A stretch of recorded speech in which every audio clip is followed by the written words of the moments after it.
The Gilded Age saw a dramatic shift in American politics as corruption, corporate influence, and party loyalty replaced the ideals of Reconstruction. Political power evolved during this period, from the rise of machine politics to debates over civil rights and reform. The Gilded Age glossary of politics includes different groups of people such as the robber barons and the stalwarts, new campaign tactics such as the front porch campaign, and different laws such as the gold standard and the Jim Crow laws. These terms help define an era of change in American politics.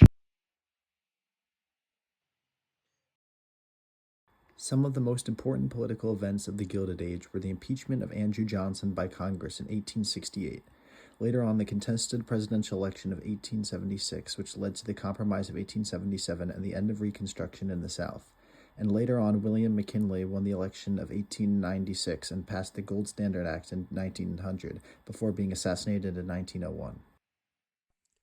Hofstadter argues that the Gilded Age was marked by general political corruption and opposed reforms, while Chernow argues that it also created massive political and economic inventions that grew capitalism. The Grand Army of the Republic, a Union veterans organization, played a key role in Republican politics, advocating for veterans, pensions, and civil rights for freedmen. It supported bloody shirt politics, a Republican strategy that invoked Civil War memories to discredit Southern Democrats and justify federal intervention. By the early 20th century, leaders like Theodore Roosevelt promoted national reconciliation over past grievances. In his speech regarding bloody shirt politics, Senator John Sherman would bring up the Union's victory in the Civil War as a rallying cry for Northern Republicans. During the Jim Crow era, Southern states enacted laws enforcing racial segregation and disenfranchising Black Americans through poll taxes, literacy tests, and violence. These laws, upheld by Plessy v. Ferguson of 1896, created a separate but equal system that reinforced inequality.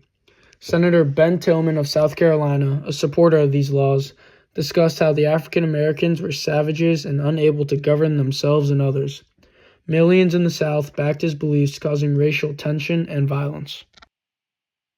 The Panic of 1893 triggered a deep economic depression leading to mass unemployment and business failures. In response, Coxey's army, a group of unemployed workers, marched to Washington in 1894 demanding government jobs, only to be ignored.